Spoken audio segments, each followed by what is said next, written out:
He watched the signal vanish from the screen. 1 second it was there, a blinking red dot moving across the ridge, and then the mountain swallowed it whole. Caleb Voss stood in the operations room, coffee going cold in his hand, and felt something shift in his chest. Not fear. Something older than fear. The kind of recognition that lives in your bones after years of doing the thing no one else would do. Someone was up there. Someone was dying. Like in Comment Your City Below. Let's see how far this story travels. Stay until the end. You won't want to miss what happens next. The morning it happened, Caleb Voss was arguing with his daughter about oatmeal. "It has chunks," Maya said. She was 8 years old and treated lumpy oatmeal with the same moral seriousness other people reserve for actual injustice. "It's supposed to have chunks. That's how oatmeal works." "Then oatmeal is wrong." Caleb set down his spoon, looked at her across the small kitchen table. This kid with her mother's eyes and her mother's stubbornness, and not nearly enough of either to fill the space those things left behind. And he almost laughed. Almost. "Eat the edges," he said. "Edges are usually smooth." Maya considered this with the gravity of a diplomat reviewing a peace treaty. Then she pulled the bowl closer and started eating the edges. That was life at the Voss house. Negotiations. Compromises. Small victories that felt larger than they probably were. They lived in a 2-bedroom rental on the eastern slope of the Cascades, about 40 minutes from the Ridgeline Aviation Maintenance Facility where Caleb worked. The house wasn't much. Scuffed floors, a heating system that argued with itself every February, a back porch that faced the tree line and collected pine needles in the fall. But the rent was manageable, and the drive to Maya's school was 15 minutes, and the neighbors minded their business, which Caleb had learned over the years was worth more than almost anything else. He dropped Maya at school at 7:53, watched until she disappeared through the front doors. She never turned around to wave, had stopped doing that sometime in 2nd grade, and he'd never asked why. Then drove the mountain highway with the radio off and the window cracked despite the cold. Caleb Voss was 33 years old and had a particular talent for the kind of quiet that most people found difficult to sustain. He'd been trained for it. 10 years in the Navy, most of them in the kind of work that didn't get written up in base newsletters or acknowledged at ceremonies. Combat rescue. The job was simple in theory. Someone was down somewhere they shouldn't be, often in weather that wanted to kill you, often in terrain that had the same ambition, and you went in anyway. You got them out, or you didn't come back. He'd always come back. Until the one time it mattered more than any mission, more than any orders, more than the training and the instincts and the decade of impossible odds beaten back by sheer refusal to accept them. And he hadn't been there. He'd been 3 time zones away when the helicopter went down. His wife, Claire, had been a flight instructor contracted to a regional aviation firm, a routine training run in deteriorating weather. The accident report said mechanical failure in the navigation system. What the report didn't say, what Caleb had spent 8 months afterward trying to prove, was that the company knew, had known about the flaw in that navigation hardware for over a year, had documented it internally, flagged it, argued about it in emails, and then quietly buried the conversation because grounding the aircraft meant delaying contracts. Claire was 31 years old. Maya was 3 months old when she died. Caleb left the Navy within the year. He told his commanding officer it was for the baby. That was true. It was also true that he didn't trust himself anymore with the kind of work that required absolute belief in the mission, and he didn't have that anymore. Belief had been expensive. He'd paid for it in ways that didn't show on his body. He found his way into aviation systems maintenance, the diagnostic and repair side, the part that had nothing to do with flight. He understood aircraft the way a trauma surgeon understands the human body, not with love exactly, but with a deep and unglamorous familiarity. He knew what failed and why and what the failure looked like before it became catastrophic. He was good at the work. He didn't talk about where the knowledge came from. The Ridgeline facility serviced commercial charters, private aircraft, and a handful of corporate clients, including, as of 6 months ago, Harlow Aviation. He'd almost quit when he'd seen that name on the client roster. Harlow Aviation, Richard Harlow's company. The firm whose navigation hardware had been in the cockpit of the helicopter that killed his wife. He hadn't quit. He wasn't sure why. Maybe because walking away from the name felt like giving it power it didn't deserve. Maybe because he'd spent the last 8 years walking away from things and he was tired of being a man defined by his exits. Or maybe he just needed the income and the benefits and the routine. And principal is a luxury that gets complicated when you have a daughter who needs dental work and school supplies and a father who shows up. He told himself it didn't matter. He told himself a lot of things. The morning everything changed, Caleb arrived at the facility at 8:20 and signed in at the front desk and walked through the hangar to the flight operations wing to pick up his maintenance schedule. The ops room was quieter than usual. A few of the technicians stood near the weather display monitor, which was showing the ridge system northwest of the facility, a heavy winter storm moving faster than the forecasts had predicted. "There's a test flight that went up an hour ago," said Denny, the ops coordinator, without looking up from his tablet. "Harlow's new prototype. They launched before the storm advisory changed." "Who cleared that?" "Harlow's own team, not our call." Denny finally looked up. "Their CEO is on board. She insisted on flying it personally, apparently." Caleb looked at the weather display. The storm front was darker than he'd expected for that hour of the morning. The kind of density that meant reduced visibility and unstable air pressure and updrafts in the canyon corridors that could overwhelm an aircraft that wasn't specifically designed for that environment. "What prototype?" he asked. "New navigation-integrated rotor system. They've been running tests on it for 3 weeks. Today was supposed to be the final one before certification." Something moved in Caleb's chest, not quite dread. More like a frequency. Low, persistent, familiar. "What navigation system?" Denny checked his tablet, read off a model designation that meant nothing to most people in the room. It meant something to Caleb. He'd seen that designation before. In paperwork. In the maintenance logs he'd pulled 6 months ago when Harlow Aviation first became a client, scanning through the equipment manifest the way he scanned everything.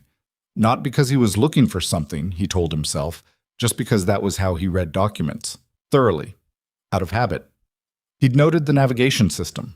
He told himself it was a different generation, an updated version, that the company had probably fixed the issues after the incident that killed Claire. He told himself that because the alternative said that the same fundamental flaw existed in a new form was the kind of thought that led nowhere good. He looked at the weather display again. The red dot tracking the prototype helicopter was moving northeast along the ridge. Then it stopped. Not a landing. The signal marker didn't switch status. It simply ceased moving. For 3 seconds, the room was very quiet. Then the emergency alert tone began. What happened next happened in that strange, compressed way that emergencies do. Not slow motion, not fast, but with a clarity that cuts through everything peripheral and leaves only the essential. Denny was on his radio. 2 other techs were already moving toward the door. The weather display updated.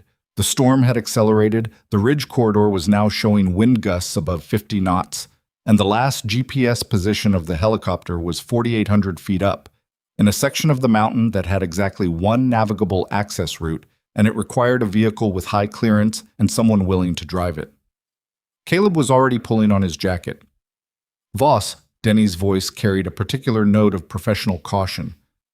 "Search and rescue has been notified. The mountain team response time from dispatch is 45 minutes minimum in this weather."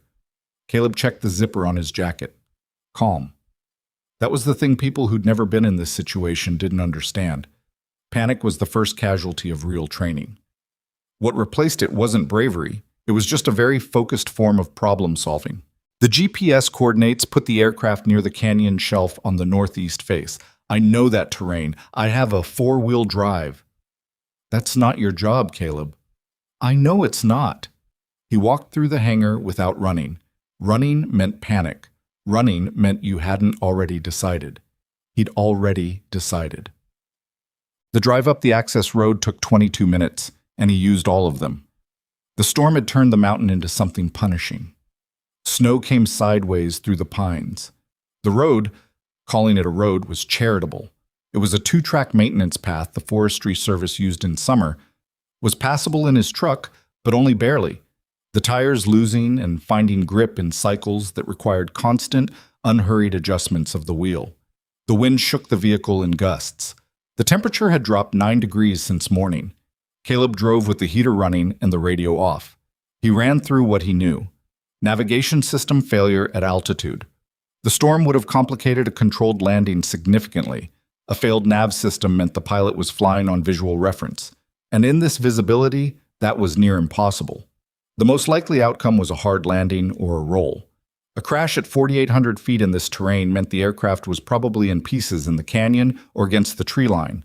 If there was fuel, there might be fire. If there was fire, the window was short. He did not let himself think about who was inside. He did not let himself think about the last time he'd been this close to a downed aircraft. About the report, about the months of paperwork and denied requests, and the particular silence of a phone that stops being answered. He thought about the canyon shelf instead. He'd seen it from the access road once, 2 winters ago, after a rock slide had required some surveying. It sat about 300 meters below the ridgeline, a wide stone ledge where the mountain face flattened briefly before dropping again. If the pilot had any instincts at all, that was where they'd aim. He came around a bend and saw the smoke, black-gray against the white sky. Thin column, which meant the fire was still small, which meant there was still time, which meant... He stopped the truck on the widest section of path he could find and got out. The cold hit him like a physical thing. He'd grown up in Michigan and done 2 winters in Kandahar, and still this kind of mountain cold had its own character. Dense, personal, the kind of cold that finds the gaps in your clothing and stays there. He moved through the trees at a controlled pace. Not running. Running on uncertain terrain and poor visibility got people hurt. He picked his way through the snow, following the smoke smell, and emerged from the tree line onto the upper edge of the canyon shelf and saw it below him. The helicopter had hit the shelf at an angle. The main body was largely intact, more intact than he'd expected, but the tail rotor was gone, sheared off somewhere up the slope, and the cabin was tilted at 40 degrees with the left side door jammed into the rock. A fire had started in the engine compartment, not large yet, but feeding on hydraulic fluid and moving toward the fuel line with the patient inevitability of physics. He went down the shelf slope at a controlled slide, using the outcroppings as brakes, and reached the helicopter in under 2 minutes. The door on the right side was operable. He pulled it open and saw her. A woman in a flight suit, mid-30s if he had to guess, still strapped in and apparently conscious. She had a cut above her eyebrow that had bled down the side of her face, and she was favoring her left arm in the way people favor limbs when the pain tells them not to move it. She looked at him with the particular expression of someone who has recently survived something they weren't sure they would and hasn't fully processed it yet. She started, then stopped, then started again. Her voice was steadier than he expected. The fire. It's manageable right now, he said. Not a lie exactly, more like a statement about current conditions that could stop being true in the near future. Can you move your legs? She tried. Winced. Yes. Your left arm. It's not broken. I don't think it's broken. She moved it, grimaced. It's not broken. Okay. He reached past her for the harness release, found it, checked it. I'm going to get you out of the right side. I need you to trust your legs even if they're shaking. They'll work. The shaking is just adrenaline. Who are you? He looked at her. Someone who happened to be close. That's not an answer. No, he agreed. It isn't. He got the harness release. Ready? She wasn't ready. Nobody was ever ready. She nodded anyway, and Caleb Voss, former Navy SEAL rescue specialist, current aviation maintenance technician, single father of 1, man who had spent 8 years trying to stay away from everything this moment represented, helped her out of the wreckage. Behind them, the fire found something it liked in the engine compartment and began to grow. We need to move, he said. There's a data recorder in the... We move first. The data recorder is not worth your life. We move. She looked at him with those clear, calculating eyes, and something passed across her face. Not quite surrender, not quite trust. Something partway between the two. She moved. They crossed 40 meters of shelf in the time it took the fire to double in size. Caleb put himself between her and the aircraft as they moved, not because he decided to do it, but because the body does what it's trained to do, and his body had been trained to put itself between people and the thing that was about to kill them. The helicopter exploded when they were far enough. The shockwave hit them like a wall of pressure and heat and sound, drove them both into the snow. And then it was over and the world was very quiet except for the crackle of burning wreckage and the wind through the pines and the sound of both of them breathing. After a moment, she spoke. "You should have left me," she said. Her voice had a roughness to it now, the kind that comes from breathing smoke. "That's not something I do," Caleb said. He was already looking at the slope above them, calculating the climb back to the truck, checking the direction of the wind, running the math on how long they had before the storm made the access road impassable, and they'd be spending the night on the mountain whether they chose to or not. The woman lying in the snow next to him was alive. He didn't know her name yet. He didn't know yet what her name would eventually mean to him. He just knew the wind was getting worse, and the truck was 200 meters above them through the trees, and his daughter got out of school at 3:15, and he needed to be there. "Can you climb?" he asked. The woman sat up, wiped blood from her face with the back of her glove, and looked at the slope. She was quiet for a moment. Not the silence of someone who doesn't know the answer, but someone who is calculating honestly rather than saying what they think they should say. "Yes," she finally said. "Just don't stop." "I wasn't planning on it," Caleb said. He helped her to her feet.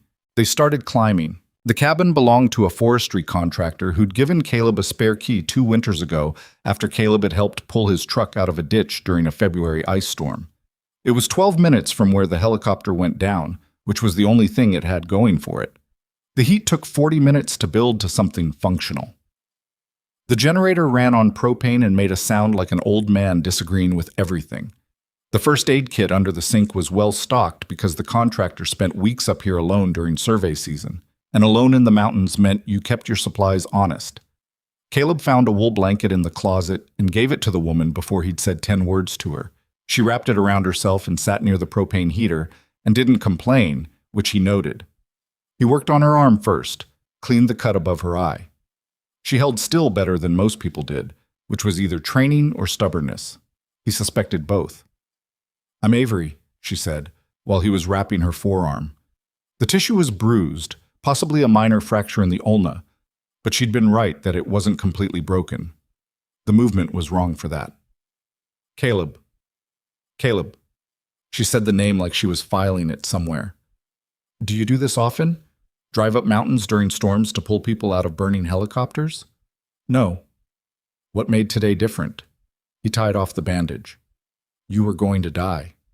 She looked at him. He didn't look away, but he didn't elaborate either, and she seemed to understand that the sentence was complete. "My phone is gone," she said. "It was in the cockpit. I have a satellite communicator in the truck. I sent our coordinates to Ridgeline Operations before we started the climb. Search and rescue will have them." He sat back. "The storm makes the ETA unpredictable. Could be 2 hours. Could be more." She absorbed this without visible anxiety, which he also noted. "The data recorder," she said. "It's gone." "The whole unit?" "The fire was significant." He paused. "What was on it that mattered that much?" Avery was quiet for a moment. The heater ticked. Outside, the wind had gotten serious, the kind of sound that made the structure of a building audible, the joist and walls doing their job. "I've been running test flights on the new integrated nav system for 3 weeks," she said. "Today was the final evaluation before certification review. In the last 4 flights, I've been seeing anomalies in the positioning data, small deviations, easy to miss if you're not specifically watching for them. The kind of thing that looks like instrument noise until the weather turns bad and the system is under load, and then..." She stopped. "Then it isn't noise," Caleb said. She looked at him. "You know nav systems?" "Some." She seemed to decide that was enough for now. The data recorder had 4 weeks of flight telemetry, including this morning's, which would have shown the failure sequence in real time. She exhaled. "Without that, I'm working from memory and whatever the ground systems logged before I lost contact." "What model?" She told him. And there it was, the same low frequency in his chest. He kept his face still. He'd had a lot of practice keeping his face still. And he asked one more question. "Who designed the navigation integration architecture?" She named a hardware division. Caleb stood up, walked to the small window and looked at nothing. trees and snow and darkness building under the storm clouds. He didn't say anything for long enough that Avery noticed. "Caleb, it's fine," he said, which was not an answer to anything she'd asked. He knew that. He turned back around. "Are you hungry? There should be canned soup in here somewhere." She watched him cross to the kitchen cabinet with the expression of someone who has learned that when a person changes the subject, that decisively, the original subject is not actually closed. She didn't push it, not then. They ate soup from the cans warmed on the propane burner. Avery sat with her bad arm propped against the table edge, eating left-handed without making a production of it. Caleb ate without tasting much. The storm battered the cabin with the randomness of mountain weather. Loud, then quiet, then loud again. "You have someone waiting for you?" she asked. He looked up. "You checked your watch 3 times, she said, "and you don't seem like the type who watches the clock for himself." "My daughter. She gets out of school at 3:15. Something shifted in Avery's expression. Not pity. Something more careful than that. "How old?" 8. "Is there someone who can get her?" "I texted the school from the satellite communicator. Her teacher will keep her until I can arrange pickup." He paused. "Her teacher's used to it." He hadn't meant to add that last part. It came out the way things do when you've been alone for long enough that the small, reflexive honesty of conversation catches you off guard. "I'm sorry," Avery said. "Don't be. She's fine. She's tougher than she looks." "I wasn't apologizing for your daughter," Avery said. "I just meant, I'm sorry you had to come up here and be the person who handled this. You didn't have to." Caleb looked at her across the small table. "I'm aware." The rescue team arrived at 4:47 in the afternoon. 2 snowmobiles and a mountain response unit with a medic arriving through the access route with the efficiency of people who've done this enough times that urgency and procedure have become the same thing. The medic confirmed Caleb's assessment of Avery's arm, possible hairline fracture, definite soft tissue damage, needed imaging, and they'd had Avery on a stretcher toward the vehicle within 8 minutes of arrival. Caleb followed in his truck. The storm had eased just enough to make the descent possible and had started building again by the time they reached the mountain base, as if it had been waiting for them to get clear before resuming its main argument with the landscape. He gave his statement to the emergency coordinator, drove 40 minutes to Maya's school, and found his daughter in the front office playing cards with the school secretary. "You're late," Maya said. She was 8 years old and had a very direct relationship with time. "I know." "How late?" 2 hours and some. Mrs. Paulson let me eat her granola bar. I'll replace it." Maya stood up, gathered her backpack with the kind of efficiency that seemed engineered to make him feel both proud and faintly unnecessary. "Were you doing something dangerous?" He looked at her. "Why would you ask that?" "Because your jacket smells like burning." He'd forgotten about that. Kids notice things adults had learned to edit out. "Not dangerous," he said, just necessary." She looked at him the way 8-year-olds look at you when they know you're technically telling the truth, but not the whole truth, which is a look that contains a startling amount of their mother in it. And it hit him the way it always did. Not sharp, not sudden, just a sustained and familiar pressure behind the sternum. "Okay," she said, and she took his hand. 3 days later, Avery Harlow's assistant called Ridgeline Aviation to request a meeting with the technician who'd responded to the emergency on the mountain. Caleb took the call at his workstation, listened to the assistant describe the meeting as an opportunity for Ms. Harlow to express her personal gratitude and discuss a potential professional opportunity. He said he'd think about it. He spent most of that evening not thinking about it, which was its own kind of answer. On the 4th day, the assistant called again. This time Caleb said yes, because he'd spent 3 days not thinking about something, and the not thinking had started taking up more space than the thing itself. He met Avery in the lobby of the Harlow Aviation Regional Headquarters. She was in a sling for her left arm and a suit that looked like it had cost more than his monthly rent, and she crossed the lobby toward him with the walk of someone who was used to a room orienting around their arrival and had stopped noticing it. The cut above her eye had closed and left a thin pink line that was already beginning to fade. "You came," she said. "You called twice." "I was going to call a 3rd time." I'm persistent. I noticed. They shook hands. Her grip was firm, the right hand doing all the work because the left arm was still in the sling, and she didn't acknowledge the accommodation at all, which he found he respected. She took him to a conference room on the fourth floor with a wall of windows looking out over the airfield. The mountains were visible in the distance. Clear sky today, the storm gone like it had never happened, except Caleb knew it had. They sat across the table from each other. An assistant brought coffee that Caleb didn't drink. I wanted to thank you properly, Avery said, and not in the way that comes with a check, if that's what you're waiting for. I wasn't waiting for anything. Good, because I wasn't offering one. She looked at him with those same direct, appraising eyes. I also wanted to talk to you about the nav system. Ms. Harlow. Avery. He paused. Avery, I'm a maintenance technician. The system isn't... You knew exactly what I was talking about in the cabin, she said. The second I mentioned the navigation architecture, you went to the window and stopped talking. I've been in enough business meetings to know what someone looks like when they recognize something they weren't expecting to recognize. The room was quiet. Outside, a small charter aircraft taxied across the tarmac. Before I was a technician, Caleb said, I did other work. I had access to certain failure documentation that most people in my current position wouldn't. What kind of documentation? He looked at his hands, then at her. 8 years ago, there was an accident. Navigation system failure in a helicopter contracted to a regional flight instruction company. The pilot died. He kept his voice level. It cost him something. The cause was traced to a specific flaw in the navigation hardware architecture, a failure mode under sustained high-load conditions in reduced visibility environments, the kind of failure that looks like instrument noise on the ground but becomes catastrophic at altitude. Avery was very still.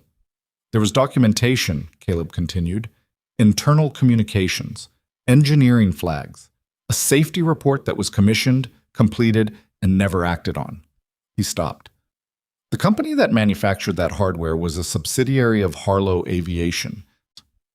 The silence that followed was the kind that has weight.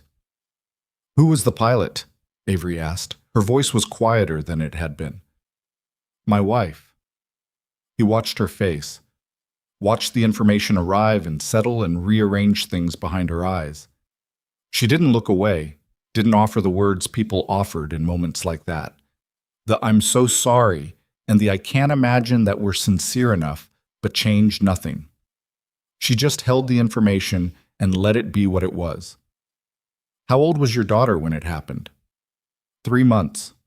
Another silence, shorter this time. You saved my life, Avery said, knowing who I was. I didn't know who you were, not until afterward. But you knew what my company was. Yes. She absorbed that. He could see her working through the geometry of it, the fact of what he'd done and what it meant given what he knew, and what she now owed him that couldn't be paid with a check or a job offer or any of the normal currencies of professional gratitude. The anomalies I was seeing, she said slowly, in the test flight data. Yes. Same failure architecture. Almost certainly. Different generation of hardware, but if the root cause in the system design was never corrected, he stopped himself. He was speculating. He didn't have the data. I don't know that for certain. I need to see the maintenance logs and the test flight records. Then see them, Avery said. You're offering me access to your internal records. I'm offering you access to everything. He studied her face for the angle, for the calculation, for the specific kind of controlled disclosure that executives deployed when they needed a problem managed quietly by someone with specific knowledge and specific reasons not to go public with it. He'd seen that move made before. He knew what it looked like. He didn't see it here. What he saw instead was something more uncomfortable. A woman who had just learned that the company she'd inherited was built, in part, on a foundation of buried damage, and who had not yet decided what to do about that, but whose face was doing the specific math of someone who already knew there was only one answer they could live with. I'll need unrestricted access, he said. Not the files you've already reviewed. Everything. I said everything. I'll need to bring in a structural analysis from a third-party engineer, someone outside your company. She nodded. And if what I find confirms what I suspect, he stopped, made himself say the rest of it. The aircraft get grounded. All of them running this system, whatever that cost. Avery looked at him for a long moment. Outside the window, the charter plane had taken off, growing small against the blue sky. I know what it costs, she said. I've been running the numbers in my head since you told me about your wife. She paused. My father built this company. I took it over 8 years ago, when I was 22 and he was sick and there was no one else. I've spent every year since trying to make it something worth having built. Her jaw tightened, fractionally, just enough. If he knew about this, if he made the call to bury that safety report, I believe he did, Caleb said. Not gently, just honestly. She didn't flinch. Then it needs to come out. All of it. He left her office with a visitor badge, an access code, and the peculiar disorienting sensation of a weight he'd been carrying for 8 years shifting its position without actually leaving. He spent 6 days in Harlow Aviation's records. He came in early and left late and ate lunch at the work table and went home in time to have dinner with Maya and sit with her while she read or did homework or watched the nature documentaries she'd become inexplicably devoted to. Penguins. She was currently very interested in penguins. He sat next to her on the couch and looked at his notes and let the penguin narration wash over him and tried not to think about what he was finding. But he was finding things. The maintenance logs for the new prototype system told a story that required some assembly, but was not ultimately ambiguous. The failure architecture in the nav system's core positioning module was a modified version of the original design. Modified, not corrected. The engineers had identified the load stress failure mode in the previous generation and had developed a workaround, a software patch that redistributed the computational load during high-stress conditions. It reduced the probability of failure. It did not eliminate it. The patch had been approved internally as a fix. It wasn't a fix. It was a delay. Caleb cross-referenced the test flight anomalies Avery had described with the log telemetry from the ground systems that had captured data before she lost contact. The pattern was there. Subtle. Exactly the kind of thing that passed review if the reviewer was looking at average performance rather than edge case load conditions. On the 6th day, he found the internal email chain. It was in an engineering archive that had been misfiled under a project designation that no longer existed. Not hidden, exactly, but buried in the way things get buried when someone wants them to be difficult to find without going to the effort of actually deleting them. A chain of 14 emails from 11 years ago between 3 senior engineers and 1 executive. The executive's name was Richard Harlow. The emails were careful. The kind of careful that people wrote when they knew a thing in writing was dangerous but didn't want to be the one who explicitly said the dangerous thing. Reading between the very deliberately chosen lines, the meaning was clear. The flaw had been identified. The cost of grounding and redesigning was significant. The timeline pressure was significant, and the decision had been made to proceed with the patch approach and not to disclose the underlying issue to regulators or clients. Caleb sat with those emails for a long time. He thought about Claire. He thought about the accident report he'd received through channels after months of requesting it, the one that said mechanical failure in the navigation system and listed the cause as undetermined origin and closed the case. He thought about the 8 months he'd spent trying to push that case back open, making calls and sending documents and sitting in offices where people were politely certain he was a grieving husband grasping for something to blame. He'd been right. He'd been right all along. It didn't feel like vindication. He'd stopped expecting vindication a long time ago. What it felt like was more like the precise, exhausted recognition of something you already knew but had been carrying as uncertainty, and now the uncertainty was gone, and all that was left was the fact of it. He printed the emails. He assembled his documentation, the maintenance logs, the telemetry analysis, the failure mode comparison between the original hardware and the current generation.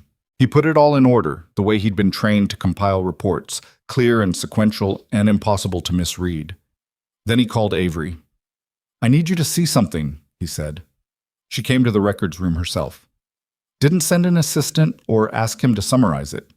She came down, closed the door, and sat across from him at the work table, and he walked her through everything, methodically, starting with the current system and working backward through the engineering decisions and the patch logic and the failure probability data. He put the email chain in front of her last. He watched her read it. He'd expected anger. He'd expected the particular defensive anger of someone whose family is being indicted, the instinct to look for the flaw in the argument before accepting the argument's conclusion. He'd seen that reaction enough times to know its shape. Avery read all 14 emails without speaking. She read them once, then went back to the beginning and read them again, more slowly. Her face was doing something controlled and internal that he recognized. Not the suppression of emotion, but the concentration of it, the way some people got quiet when they were most angry rather than loud. She set the papers down. "He knew," she said. "Yes." He commissioned the safety report, saw the results, and chose this. She touched the edge of the paper without looking at it. "Your wife's crash." "Yes."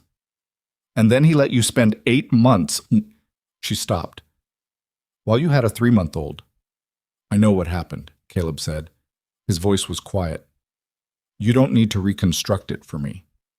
"No." She was quiet for a moment. "I know." She looked up at him. "I'm not my father." "I'm starting to understand that."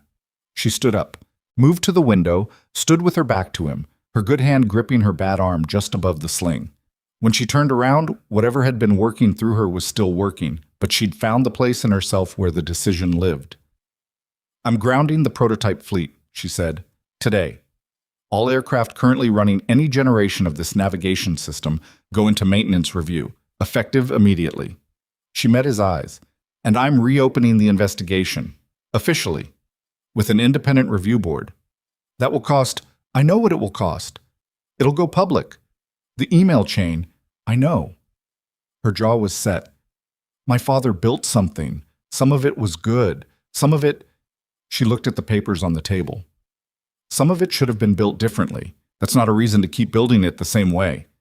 Caleb looked at her for a long moment. 8 years of certainty about this company, about the name Harlow, about what it meant and what it had taken from him. And standing in front of him was a person who had just chosen the hardest answer, the one that cost her the most, without being asked. He didn't know what to do with that exactly. He didn't have a framework for it. "I'll write up the full technical analysis," he said. "Something the review board can work with." "I'd like you to present it to them directly," Avery said, "if you're willing." He thought about that. Thought about sitting in a room and saying out loud, to a formal panel, what had happened to Claire and why, with evidence that could no longer be disputed or misfiled or quietly closed. "Yeah," he said. "I'm willing." She nodded once. She picked up the email chain and held it like it was a document she was about to sign, with the specific, deliberate grip of someone who has made their decision and is done revisiting it. Then her assistant knocked on the door and opened it without waiting, which told Caleb the assistant had been instructed not to interrupt but had found something that overrode the instruction. "Ms. Harlow?" The assistant's voice had a particular taut quality. "There's an emergency alert from the monitoring system. The Ridge station is reporting an ELT signal." Avery looked at Caleb. Caleb was already reaching for his jacket. "Another aircraft," he said. "It came in 6 minutes ago, a company test pilot. He was running a separate equipment evaluation on the Northwest Ridge." "In this weather?" Caleb looked at the window. The sky that had been clear this morning had turned. Not as bad as the first storm, but bad enough. "He launched before the advisory upgraded." The assistant's voice went carefully neutral. "Search and rescue says they can't get a team to that location until the wind drops. Estimated time." "How long?" Caleb asked. "Could be 3 hours, could be more." The room was quiet for a moment. Caleb thought about a man sitting somewhere on that mountain in weather that wanted to be fatal, doing the same math Avery had done 5 days ago and coming up with the same answer about how much time he had. 3 hours was too long. He picked up his jacket. "I know that ridge," he said. Avery said, "I'm coming with you." Caleb was already at the door. He stopped, turned around. "Your arm is in a sling, not a cast. I can use my right hand." She was already moving toward the coat rack in the corner of the conference room, pulling her jacket off the hook one-handed with the efficiency of someone who had been adapting to the limitation for 5 days and was no longer interested in discussing it. "I know that pilot, Marcus Webb. He's been with the company for 6 years. That's not a reason for you to..." "He has a 7-year-old and a wife who's 8 months pregnant." She looked at Caleb directly. "That's a reason." He could have argued. He had 3 or 4 arguments available, practical ones, the kind that were harder to dismiss than sentiment. The arm, the liability, the fact that she'd already survived one mountain emergency this week, and probability was not known for its generosity with sequels. He looked at her face and understood that the arguments would cost time he didn't have. "You do exactly what I say up there," he said, within reason. "No, exactly." She held his gaze for a beat. "Agreed." They took his truck. Avery had offered the company vehicle, a newer model with better mountain clearance, but Caleb knew his truck, knew the particular hesitation in second gear on steep inclines, knew how it handled in snow versus ice, knew what it would and wouldn't forgive. And familiarity with your equipment was worth more than specs on a day like this. He'd learned that early. He'd learned a lot of things early that he was still learning to live with. The drive up the Northwest access route was longer than the canyon approach he'd taken 5 days ago. Different terrain. The Northwest ridge ran higher and the tree coverage was thinner, which meant the wind worked on you directly instead of coming through the pines in gusts. The truck moved through it steadily. The sky had gone the color of old concrete, and the light had the flat, directionless quality that came before heavy snowfall, when the clouds had absorbed everything and were deciding what to do with it. Avery sat in the passenger seat with the topographic map she'd pulled from the emergency kit in her office spread across her knees. She'd asked him once what route he was taking and then hadn't spoken again, which he found he appreciated. People who talked to fill silence made emergencies harder. The ones who understood that silence was a working condition were rare. "The ELT coordinates put him in the upper basin," she said, after 15 minutes of road. "Not conversation. Information, delivered when it was relevant. I know where the upper basin is. The access path forks about 2 kilometers ahead. Left fork takes you to the basin floor, but the grade is too steep for vehicle clearance in this weather. Right fork comes around the ridge shoulder and puts you at the basin rim. I was going to take the right." "Good." She folded the map along a crease. "The right fork is also about 8 minutes longer." "I know." She put the map down, looked at the road ahead. "Marcus is good in an emergency. Former Air Force, 10 years before he came to us. If the aircraft is mostly intact, he'll have done the right things. What's his cold weather training?" She paused. "Standard company certification, not specialized." "How long has he been at that altitude?" She checked her watch. "The alert came in 48 minutes ago. He launched about an hour before that." Caleb did the math. Almost 2 hours at altitude in deteriorating conditions, possibly injured, certainly in an aircraft that had experienced some kind of failure. Standard certification in cold weather protocol meant Marcus Webb knew the basics. Stay with the aircraft, activate the ELT, conserve heat, don't move unless the situation forced it. If he'd followed that, he had time. If he hadn't followed it, if he'd panicked, or if the aircraft had caught fire and forced him to move, or if he was injured badly enough that the basics weren't available to him, then the math was different. Caleb drove. The fork appeared in the headlights at a point where the road narrowed between 2 outcroppings of granite. He took the right without slowing, and the truck climbed the long curve of the ridge shoulder with the particular laboring patience of a vehicle being asked to do something it could technically do but preferred not to. "How do you know this mountain?" Avery asked. "I've been working in the ridgeline area for 5 years. I hike when I can." "You hike?" "With my daughter, mostly. She likes it." Avery absorbed that. "The same daughter who noticed your jacket smelled like burning. She tells me everything she notices, all of it, continuously." "That sounds exhausting." "It's the best thing in my life," he said, without inflection, which made it land differently than if he'd said it warmly. Avery looked at him for a moment and then looked back at the road. They reached the basin rim as the first real snow of the afternoon began to fall. Not the preliminary scatter of flakes that preceded a storm, but the committed dense kind that reduced visibility by half in the first 2 minutes. Caleb stopped the truck at the rim edge, killed the engine, and got out. The upper basin was a wide, shallow depression about 300 meters across, ringed by the ridge on 3 sides and open to the northwest where the weather was coming from.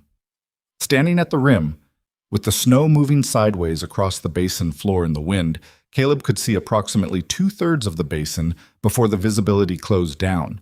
In the far third, partially obscured by the weather, A dark shape sat tilted against one of the rocky outcroppings at the basin's eastern wall. "There," Avery said. "I see it." The aircraft was upright, which was something. The rotors were stopped and the cabin appeared intact. No fire that he could see from here, which was something else. The ELT signal meant the emergency systems were functioning. The question was the person inside. Caleb went back to the truck and pulled his pack from behind the seat. It was the same pack he took hiking with Maya, augmented with the emergency supplies he'd added after the first mountain response, because that day had made it clear he was apparently the kind of person who would need them again. Thermal blankets, a proper first aid kit, a length of technical rope, hand warmers, a headlamp. He pulled on his gloves and his hat and checked the satellite communicator. "Stay close," he said to Avery. "If I tell you to stop, you stop. You already have my agreement on this. I'm restating it because we're about to walk into reduced visibility with wind chill at this elevation, putting us at somewhere around -20, and I want the agreement fresh in your mind." She looked at him. "Noted. Let's go." Yes, the crossing of this basin took longer than the distance suggested because the wind was working against them the entire way, and the snow underfoot was uneven, solid in some places, soft and deep in others, with the kind of randomness that turned movement into a constant low-level negotiation. Caleb set the pace, reading the ground ahead with the focus of someone who had crossed bad terrain in worse conditions and knew that speed was less valuable than accuracy in this environment. Avery kept up. Her left arm was held against her body, but she moved well, adapting her balance to the uneven ground without complaint, choosing her footing deliberately rather than following his steps exactly, which was smart. She was lighter than him, and the places that held his weight wouldn't always hold hers. He noted this too. They were 30 meters from the aircraft when the cabin door opened and a man climbed out. Marcus Webb was somewhere in his mid-40s, broad-shouldered, with the deliberate movements of someone managing pain. He had a cut on his chin and was holding his ribs with his right arm, and when he saw them crossing the basin toward him, his face did something complicated. Relief and surprise, and a particular masculine awkwardness that was specifically about not wanting to show too much of either. "Miss Harlow." His voice was rough from cold. "I wasn't expecting—" "Sit down, Marcus," Avery said. She said it the way you said things to people you'd known long enough to skip the formality. "You're holding your ribs." "It's not." "Sit down." He sat on the step ledge of the cabin door.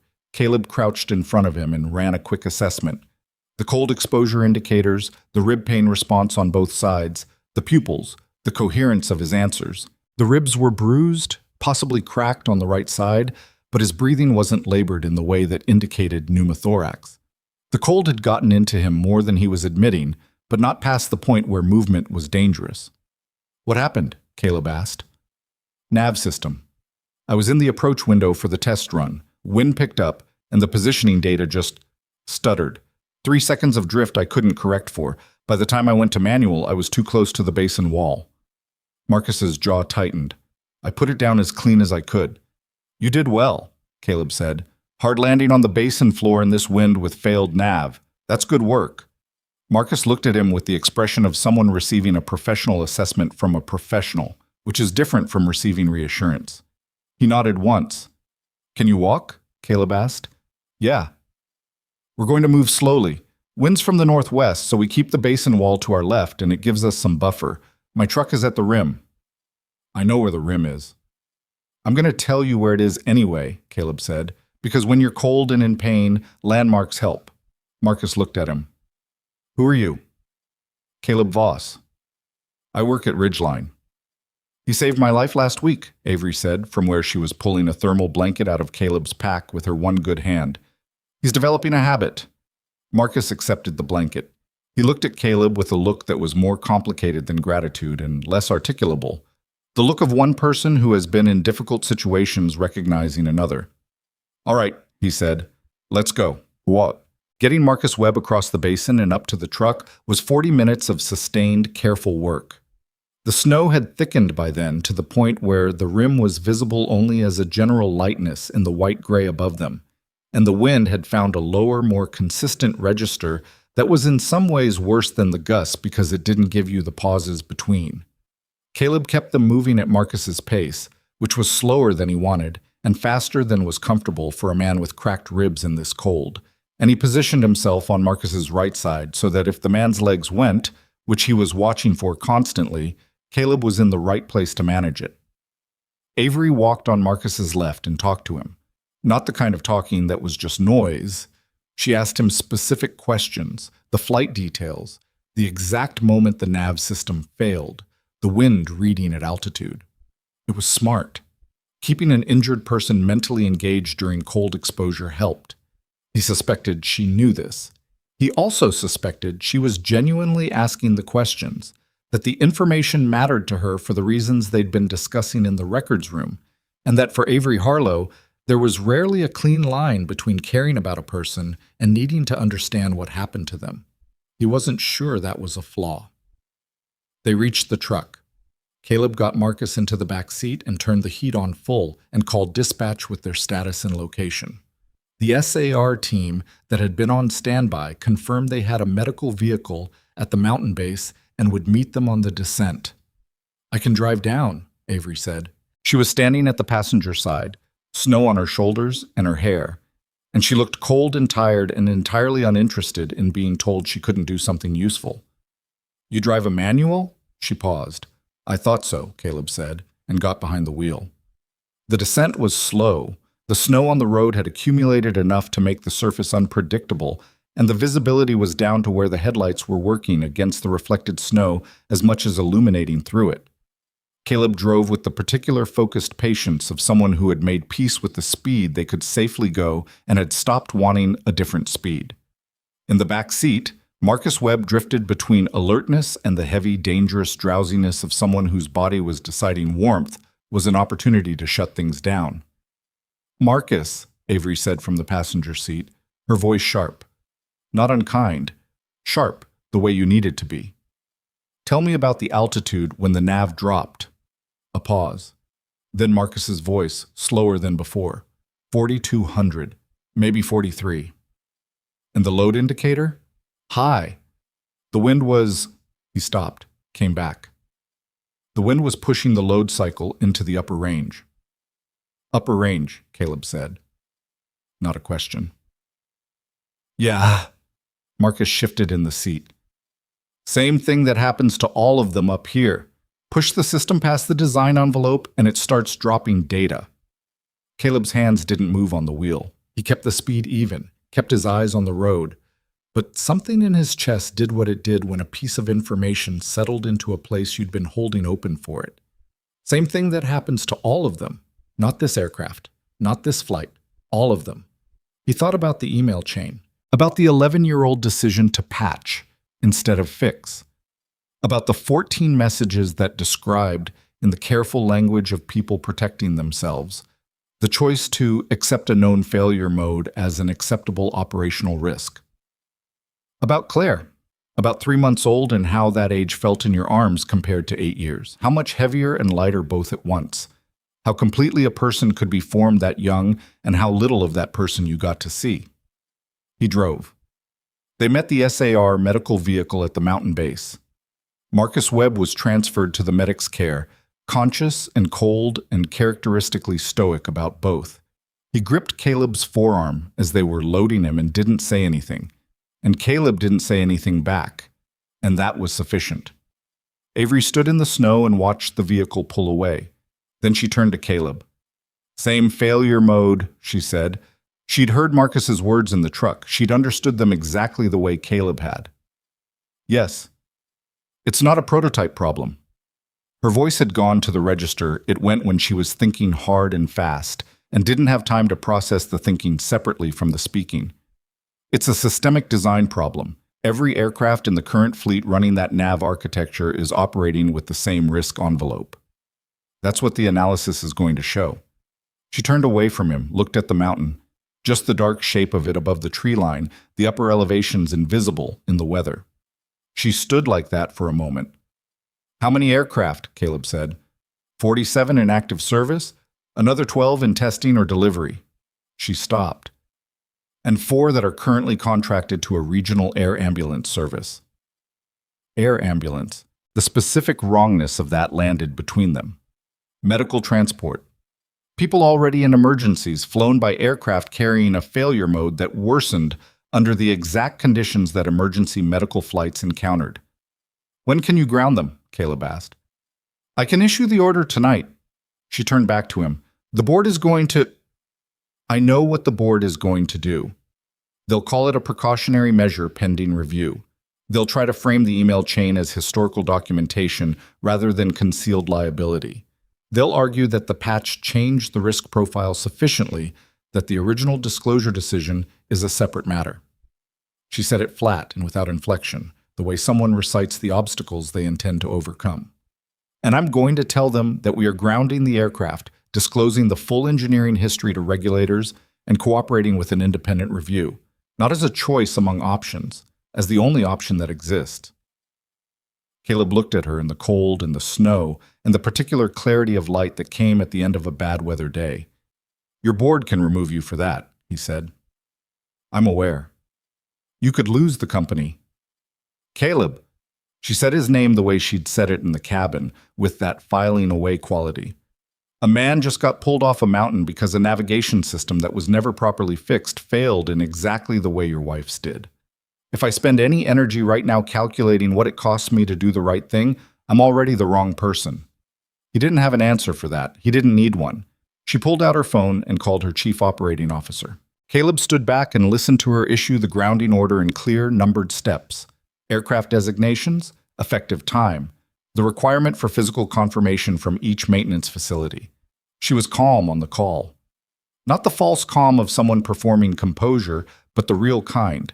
The kind that comes from having made the decision and being on the other side of it. When she hung up, she looked at Caleb. 47 aircraft, she said, grounded as of 9 o'clock tonight. The snow was letting up. Behind the clouds, somewhere to the west, the sun was doing what it did in late afternoon, going low and spreading whatever light was left in a horizontal line under the cloud cover. And for a few minutes, the mountain and the snow and the tree line were all lit in that particular amber that had no corresponding feeling except the feeling itself. I need to ask you something, Caleb said. Ask. The email chain. Your father. He stopped. Chose the words carefully, not out of delicacy, but out of precision. I spent 8 months trying to get someone to listen to what I'd found, and nobody did. Not the regulator, not the safety board, not the people inside the company I sent documentation to, and I don't entirely know if that was a coordinated decision or just the particular silence that happens when everyone is waiting for someone else to be the one who opens a thing that will cost everyone something. Avery was listening. I need to know, he said, if reopening the formal investigation is something you can sustain. Not just announce. Sustain. Even when the attorneys push back. Even when the board tries to frame it as settled history. Even when... He stopped. I've been told a lot of things were going to happen and then watched them not happen. I'm not asking you to promise me an outcome. I'm asking you to tell me honestly if you have the standing and the will to keep this open until it's actually resolved. She was quiet for a long moment. The amber light was fading, the cloud cover reasserting itself. My father is dead, she said. He died 4 years ago. Whatever he thought or felt about the choice he made, I can't ask him. I can't make him answer for it. Her voice was level, but there was something working in it, some friction between the clean efficiency of her delivery and what the words cost. What I can do is make sure that what he buried gets unburied, and that the people who were owed an answer, your wife's family, the safety investigators, the public record, get one. She looked at him. That's not a promise of an outcome. It's a description of what I'm going to do regardless of outcome. That's what I needed to hear, Caleb said. Good. She tucked her good hand into her jacket pocket. I'm also going to need your technical documentation formalized for the independent review board. Detailed, sourced, cross-referenced with the maintenance logs. The kind of report that answers questions before they're asked. I can do that. And I'd like you to, if you're willing... She stopped, started again, more carefully. I'd like your perspective on the new safety protocol design. When we bring the aircraft back into service, they need to come back differently, with someone who understands both the technical side and what the failure actually costs. He thought about that, about what she was actually asking, not just a report, not just a presentation to a review board, A sustained involvement with a company whose name had been a specific kind of weight on his chest for 8 years, working alongside a woman he'd pulled out of burning wreckage, and who had just grounded 47 aircraft on a phone call in a company parking lot in the snow. "My daughter has school in the morning," he said. Avery blinked. Then she understood that this was not a refusal. It was a condition, a statement of priorities. "I'm not going to ask you to compromise your daughter's schedule," she said. "I know you're not." He looked at his truck, looked at the mountain, looked at his watch. It was 6:40, and Maya was with his neighbor, Mrs. Park, who had a standing arrangement with him that she never complained about, but that he tried not to overuse. "Then yes, I'm willing." He drove home in the growing dark with the heater running and the radio off, the same as always, and he thought about the email chain and about Marcus Webb's ribs and about Avery's voice on the phone issuing the grounding order, and about how a decision made 11 years ago in an office by a man he'd never met had moved through the years like a fault line through rock, invisible until the ground shifted and suddenly you could see it everywhere, in everything, running under the whole landscape. He picked up Maya from Mrs. Park's house at 7:10. She was in the middle of a drawing, penguins, of course, an entire Antarctic scene in colored pencil, and she held up one finger to signal that she needed one more minute, which she had inherited from nobody and developed entirely on her own. He waited the minute. She gathered her things and said goodbye to Mrs. Park, and took his hand in the hallway, still talking about the drawing, describing each penguin with the specificity of someone for whom no two penguins were interchangeable. He listened to all of it. They had dinner, pasta, the simple kind, which was the only kind she reliably ate without commentary about texture. And then she did her homework at the table while he made notes for the technical documentation, and the house was quiet in the specific way it was quiet when both of them were occupied, and neither needed to fill the space, which had taken a long time to find, and which Caleb did not take for granted. At 9 o'clock, he tucked her in. She asked him if he'd done something important today. He said he thought maybe yes. She asked if the important thing was scary. He said parts of it. She considered this from her pillow with the serious attention she gave things that mattered. "Were you scared?" she asked. He thought about that honestly, instead of reaching for the reflexive answer. A little. At some of it. "But you did it anyway." "Yeah." "That's brave," she said, with the direct authority of someone for whom the definition of bravery had never needed to be complicated. "Go to sleep," he said. She did. He went back to the table and worked on the documentation for another 2 hours. Outside, the storm that had been threatening all day finally made its full commitment, and snow came down in the dark, covering the yard and the truck and the back porch with its accumulated pine needles, and the house held its warmth against the cold outside the way a house was supposed to. He worked until midnight. When he stopped, he had a document that was still incomplete but had the shape of something solid, the kind of shape that told you the rest was just work, and the work was possible. He sat with it for a minute before closing the folder. Then he went to bed. The board meeting happened on a Tuesday, 12 days after Avery issued the grounding order. Caleb wasn't in the room for most of it. He sat in a glass-walled waiting area on the executive floor of Harlow Aviation's main office and watched the city through the window, and drank bad coffee from a paper cup and listened to the particular quality of silence that emanated from a closed conference room where people were arguing about money. He'd been in there for the first 40 minutes, presenting his technical documentation to 11 people arranged around an oval table with the careful attentiveness of individuals who were paying close attention to everything except what they were being told. He'd walked them through the failure architecture, the engineering history, the cross-referenced maintenance data, and the email chain, and he'd done it without editorializing, which cost him more than anything else in the room. Just the facts. Sequential. Sourced. Impossible to misread if you were reading in good faith. The board's lead counsel had spent most of Caleb's presentation writing on a yellow legal pad. Caleb suspected the notes were not about the technical findings. After he'd finished, Avery had thanked him and asked him to wait outside, and the look she gave him when she said it was the look of someone who understood that the next part of the conversation was going to be worse and was making a deliberate decision to not have a witness to how bad it got. He respected that. He went outside and sat with his bad coffee and waited, His phone showed a text from Maya's teacher confirming that Maya had, that day, delivered a 3-minute presentation to her class about emperor penguin thermoregulation that the teacher described as extremely thorough and possibly a little intense. He read this twice and felt something loosen in his chest that had been tightening incrementally since he'd walked into the building. An hour and 20 minutes after Caleb had left the room, the conference room door opened and Avery came out. She walked toward him with the controlled pace of someone who had been sitting very still for a long time and was now managing the transition to movement carefully. Her expression was neutral in the deliberate way that neutral expressions were deliberate. She sat down across from him. "They voted to accept a modified version of my proposal," she said. "Aircraft remain grounded pending independent safety review. The email chain goes to the regulatory authority with a formal disclosure statement from the company." She paused. They pushed back on the framing of the reopened investigation. They want it described as a proactive safety audit rather than a response to concealed historical liability.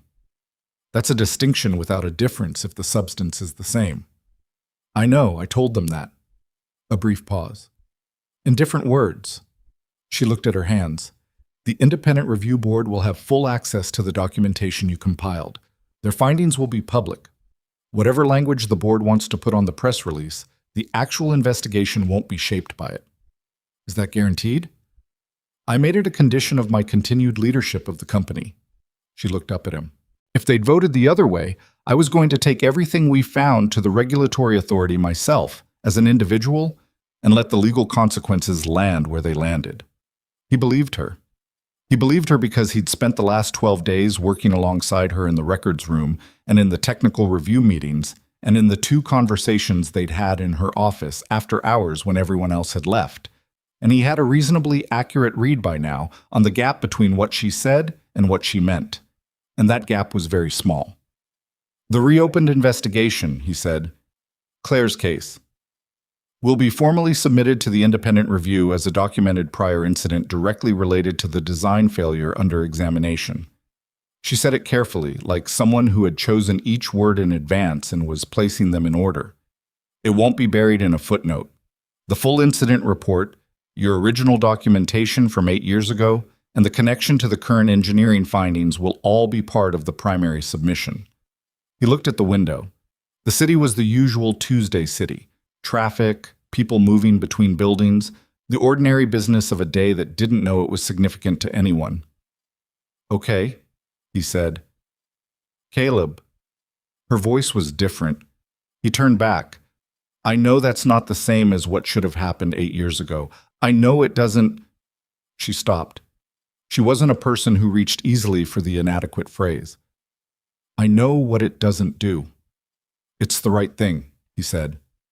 "That's enough." It wasn't entirely enough, but it was what was true. And he'd learned a long time ago that the truth and enough were not always the same size, and living well was mostly about making peace with the difference. The weeks that followed were the kind of weeks that didn't announce themselves as significant while they were happening. They arrived in the ordinary clothing of work and routine and the small negotiations of a life. And only in retrospect did their weight become visible. Caleb formally joined Harlow Aviation as a safety systems consultant. Not a title he'd sought or particularly wanted, but the work required access, and the access required a title. So he accepted it and tried not to let the business card feel like more than it was. He drove to the main office 3 days a week and worked from home on the other 2, and Maya's school schedule remained untouched, which was the condition he'd stated once and which Avery had never questioned. The technical work was absorbing in the way that honest, difficult work was absorbing. Not always interesting, not always clean, occasionally grinding in the specific way of problems that kept revealing new layers just when you thought you'd reached the bottom. The navigation architecture they were redesigning wasn't a simple fix. The patch mindset, the idea that you could manage a flawed foundation by layering compensations on top of it, had spread through more of the system than the original email chain had suggested.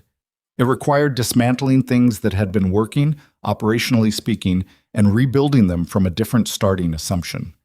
He found he was good at knowing where to start. He'd always been good at finding the original wrong decision inside a structure of subsequent ones.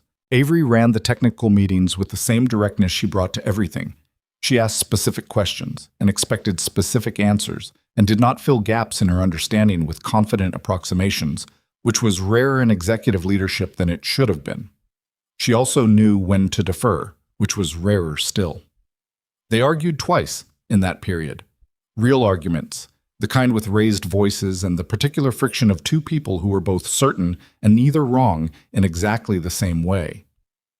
Once about the timeline for bringing the air ambulance fleet back into service, Caleb thought her proposed accelerated schedule was driven by financial pressure rather than genuine safety confidence, and said so, and she told him he was misreading the technical readiness assessment, and they went back and forth for 20 minutes before she pulled the actual readiness data, and he looked at it and conceded the point, not gracefully, which she didn't comment on. The second argument was about the public statement, how explicitly the disclosure named the decision made 11 years ago and who made it, and Caleb felt it was being softened, and Avery felt it was being made legally precise. And they were both right about what was happening, and they ultimately reached a version that Caleb couldn't call dishonest, even though it didn't say everything he would have said. They had dinner once, somewhere in the middle of all of it, at a place near the office that wasn't the kind of place you went to have dinner, just the kind you ended up at when it was 7:30 and you'd both been in a meeting since 4. They sat at a small table and ate things that were fine and talked about the work for the first half, and then gradually about other things. She told him about taking over the company at 22. Her father's illness had been fast and the transition had been faster, and she'd spent the first 2 years not knowing what she didn't know, which she described with a particular dry economy that made him understand it had been harder than she was making it sound. He told her about leaving the Navy, not the full version, which he kept for himself, but the shape of it, the decision to choose presence over mission, and how for a long time he hadn't been sure he'd made the right call, and then Maya had turned 5 and asked him to teach her to ride a bike, and he'd understood in that specific afternoon that there was no version of the right call that didn't involve being there. She listened to that without filling it with a response. She just let it be what it was. Walking back to the office building to get their cars, in the cold that had become the persistent cold of late November, she said, "Your daughter sounds like someone I'd like to meet." "She'd ask you a lot of questions about aircraft," he said. "That sounds like my kind of conversation." He didn't respond to that, but he also didn't say no. So, the emergency alert came on a Saturday morning, 5 weeks after the board meeting. Caleb was at the kitchen table with Maya, who was doing long division with the specific resentment of someone who accepted the existence of long division as a fact of the universe, but not as a personal obligation. He was on his second coffee, reading through the latest version of the safety protocol documentation on his laptop, when his phone lit up with the Ridgeline emergency notification system. He'd kept his facility access while working for Harlow, a deliberate choice, because Ridgeline was where he'd started, and he wasn't ready to close that door. And also because his instincts told him that keeping a foot in the independent maintenance world was good practice for a man who was now, technically, being paid by the company he was also evaluating. He looked at the alert. Search and rescue request. Aircraft down, Cascade Northeast Corridor. Remote location. Weather, severe. SAR, Team ETA. Uncertain due to access conditions. The coordinates were on the map he'd been carrying in his head for 5 years of hiking these mountains. A section of the Northeast Corridor that he knew well. High elevation, limited access, narrow canyon exit that became impassable in significant snowfall. He read the aircraft designation. It was a helicopter he didn't recognize. Not Harlow Fleet. A private operator contracted to a film production company that had been running aerial photography shoots in the mountains for the past week. He called the Ridgeline operations line. Denny picked up on the second ring. "Voss? Yeah, I was going to call you." "What's the situation?" "Single pilot, possibly a passenger. They were doing a photography run and the pilot reported rotor trouble about 30 minutes ago and then went silent. The ELT came online 8 minutes after that. The canyon they're in." Denny's voice carried the careful neutrality of someone describing a problem they're glad isn't theirs to solve. "SAR says the ground approach is going to take 4 to 5 hours in current conditions. The canyon exit is drifted." "What about air response?" Wind is at 43 knots at altitude. Nobody's flying that in a standard rescue configuration. A pause. I'm not suggesting anything. Yes, you are. A longer pause. The Harlow facility has the modified EC-145 that's been in the safety validation program. It's certified for high-wind mountain operations. It's also the aircraft that... Denny stopped. I know what it is, Caleb said. The EC-145 was the aircraft Caleb had been working on for 6 weeks. The first helicopter in the Harlow fleet to complete the full redesigned navigation system installation. He'd been present for every stage of the build. He'd run the validation flights on the ground, reviewing the telemetry. He knew that aircraft more precisely than any other on the mountain right now. He also hadn't flown anything in 8 years. Denny, he said, call the Harlow facility and get the EC-145 warmed up. Voss, I need to be clear that I'm not in any official... Warm it up. He ended the call, looked at Maya, who had stopped doing long division and was watching him with the calculator eyes she got when she was reading a situation. You have to go, she said. Yes. The burning jacket kind of go, or the different kind? He stood up. The different kind. She considered this. How different? He looked at his daughter. She was 8 years old and had her mother's eyes and had learned, in the particular way children learn things when you don't teach them directly, that her father was a person to whom certain things happened and from whom certain things were required. She didn't panic about it. She watched him with the straight, measuring look that would have seemed old for her age to someone who didn't know her, but which Caleb understood as simply accurate. She saw what was true, and she named it to herself, and then she decided how to hold it. The kind where I need you to call Mrs. Park, he said. She was already reaching for her phone. Go, she said. He kissed the top of her head. She tolerated it with the dignity of someone who was 8, and therefore not the kind of person who made a production of these things. He drove. Chas. Avery was at the Harlow facility when he arrived. He hadn't called her. She'd gotten the alert through her own channels. The company's emergency monitoring system had flagged the SAR request because the EC-145 was in Harlow's active validation program, and Avery Harlow was the kind of person who had set up alerts for things like that and then actually read them. She was standing in the hangar next to the EC-145 when Caleb walked in, dressed for mountain conditions, her left arm out of the sling now.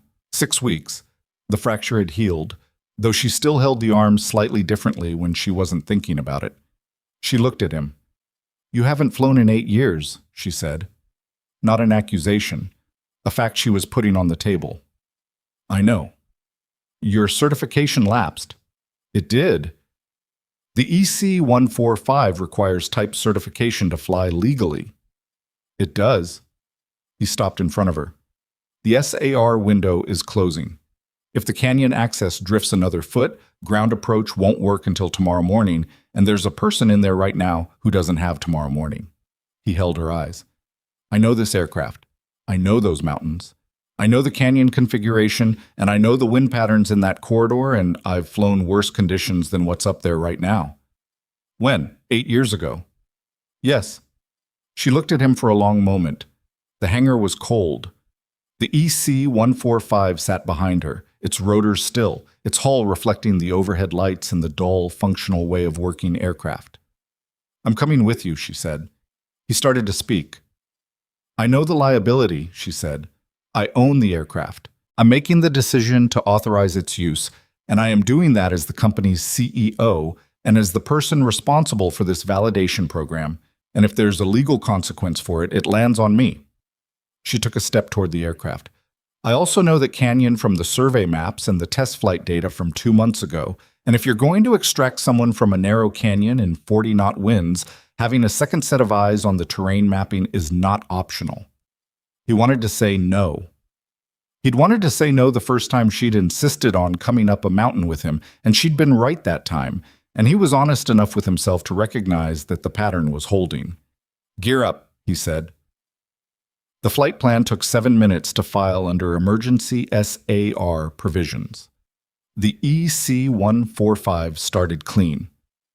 The new nav system initialization was something Caleb had watched a dozen times in validation, But doing it himself, feeling the aircraft come alive under his hands for the first time in 8 years, was different from watching.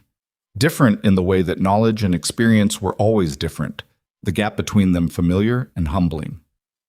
He held the aircraft on the ground for 90 seconds after startup, running through every check twice, feeling the instruments and listening to the engine and letting his hands remember what his hands knew.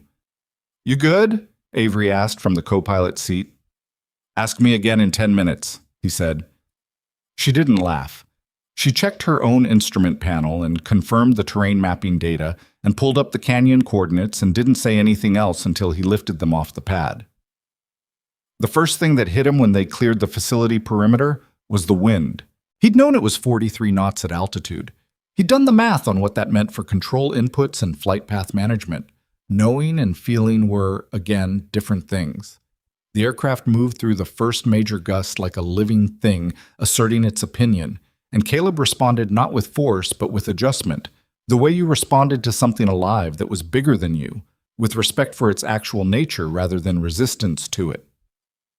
Avery noted his control inputs on the first gust and said nothing, which told him she'd noticed he'd handled it correctly. The mountains came up fast on the northwest heading. Below them, the access roads disappeared under snow, and the tree canopy turned to the consistent white-gray of heavy accumulation, and the familiar landmarks. The ridge shoulders, the canyon mouths, the elevation changes he'd walked 100 times, looked different from above, flattened and altered by the winter coverage, but not unrecognizable. Not to him. "Canyon entry in 4 minutes, Avery said. Wind is increasing. The gap between the canyon walls is going to create a Venturi effect on entry. We'll get a 30 to 40% wind speed increase through the narrowest section." "I know." The ELT signal is coming from the canyon floor approximately 600 meters from the entry point. The floor is wide enough for She checked the data. "It's close. Hover clearance will be about 4 meters on each side. 4 meters. If we stay centered. In 40-knot winds increasing through a canyon Venturi in an aircraft he hadn't flown in 8 years. The math was not comfortable. He did not share this observation. "Is there a flat section on the canyon floor?" he asked. "The survey data shows a gravel bar about 80 meters from the ELT coordinates. Spring runoff deposits. Should be compacted enough." "Should be." "Yes," Avery said. "Should be." He flew. The canyon entry was exactly what Avery had described, and worse in the specific way that physical reality was always worse than described. The wind channeled through the walls and hit the aircraft broadside as he turned to follow the canyon orientation. And for 2 seconds, the helicopter was doing something that was technically flying, but bore a closer resemblance to controlled argument with the atmosphere. Caleb's hands moved through inputs that his training had encoded somewhere below conscious thought, the kind of knowledge that your body holds separately from your mind and retrieves faster than you can decide to use it. He brought the aircraft level. "There," Avery said. Below them, on the canyon floor, a helicopter sat on its side against the eastern wall. A figure was visible near it. Standing, which mattered, which meant legs were working, waving both arms with the specific enthusiasm of someone who had been waiting long enough that enthusiasm was the only appropriate response. "One survivor, ambulatory," Caleb said. "Looking for the second." "Rear of the aircraft," Avery said. "Someone's at the rear, not standing." He saw it. A second figure seated against the helicopter's belly, not waving, moving, but not standing. "Injured," he said. "Yes." He brought the EC-145 down the canyon in stages, reading the wind behavior against the walls, watching how the gusts rebounded off the stone and created the specific turbulence patterns that canyon flying produced. The aircraft bucked twice in the descent and settled both times, and each time it settled it was because of an input he'd made. Not smoothly, not elegantly, with the roughness of a man asking a long unused skill to perform at a level it hadn't been asked to reach in years. It performed. He found the gravel bar. It was smaller than the survey data had suggested and at a slight angle that the survey hadn't captured, and he landed the EC-145 on it with about 2 meters of clearance on the upslope side and approximately 0 to spare on the downslope. "Close," Avery said. "We're down," he said. They went out together. The standing survivor was the pilot, a man in his 50s named, as they'd find out later, Thomas Reardon, who flew aerial photography charters and had been doing it for 22 years, and who had the specific composure of someone who had processed the last 90 minutes and was done being frightened. The second person was a camera operator, a woman in her 30s named Dana Park, no relation to Caleb's neighbor, who had a broken leg from the impact and was conscious and cold and in considerably more pain than she was acknowledging. Caleb assessed Dana's leg. The break was in the lower tibia, the fracture visible through the flight suit fabric in the way of breaks that had moved. She needed immobilization and hospital imaging and warmth, none of which were available in a canyon in the Cascades. "I'm going to splint this," he told her. "It's going to hurt when I do it." "I know," she said. Her voice was steady. He respected that. "Do you want something to—" "Just do it." He splinted the leg with the materials from his pack and a section of aluminum frame from the helicopter's survival kit, and Dana made a sound when he set the brake that she tried to suppress and mostly managed, and then it was done, and she was breathing in the controlled way of someone managing significant pain with the only tool they had left, which was their breathing. Avery had been talking to Thomas Reardon during this, getting the full incident report. The rotor issue, the emergency landing, the timeline, the conditions. She did it efficiently, extracting the relevant information without making it feel like an interrogation. And by the time Caleb had finished with Dana's leg, Avery had a clear picture of what had happened and had relayed the update to the SAR coordinator on the satellite communicator. "We can take both of them," Caleb said. He was looking at the EC-145, running the numbers. Fuel load, passenger weight, wind conditions on ascent. "It's going to be close on lift." "How close?" "I don't know exactly. The canyon conditions changed the calculations." He looked at her. "I know it's flyable. I don't know by how much." Avery looked at the aircraft, looked at Dana Park, who needed to be somewhere warm with a surgeon in the next few hours, looked at Thomas Reardon, who was cold and shaken and trying not to show either. "Then we take both," she said. Getting Dana into the aircraft required Thomas's help and Avery's right arm, and 2 minutes of the most careful maneuvering Caleb had managed all day, given that the wrong movement would mean the splint, the leg, and Dana's pain tolerance all renegotiating their arrangement simultaneously. They got her in. Belted her correctly, the injured leg braced against the seat base. Thomas climbed in on the other side. The aircraft was loaded. Caleb did the pre-liftoff check and felt the difference in weight immediately. The EC-145 sat heavier on the gravel bar than it had landed. The ascent math that had been close before was now closer. He lifted off. The aircraft rose in the grudging, effortful way of something being asked to do what it was technically capable of without the usual margin. The canyon walls were right there, not closer than they'd been, but feeling closer because the tolerance for error had narrowed. He kept the ascent vertical for the first 20 feet, reading the wind behavior against the stone, and then as he cleared the first shadow line of the canyon rim into open air, the wind hit them full. The aircraft dropped 2 feet. Avery's hand found the instrument panel, not grabbing for anything, just resting her palm there, the way a person steadied themselves in a boat. Caleb brought the aircraft back up. His arms were burning with the sustained, deliberate control inputs, the kind of physical exertion that flying in hard conditions actually was, which people who'd never done it didn't know because from the ground it looked like someone sitting in a chair. They cleared the canyon rim. The mountains opened up below them. The Cascade Range in winter from altitude was a specific kind of enormous, not beautiful exactly, or beautiful in the way that things were beautiful that would kill you without a second's hesitation if you gave them the opportunity. He'd grown up knowing mountains from the ground.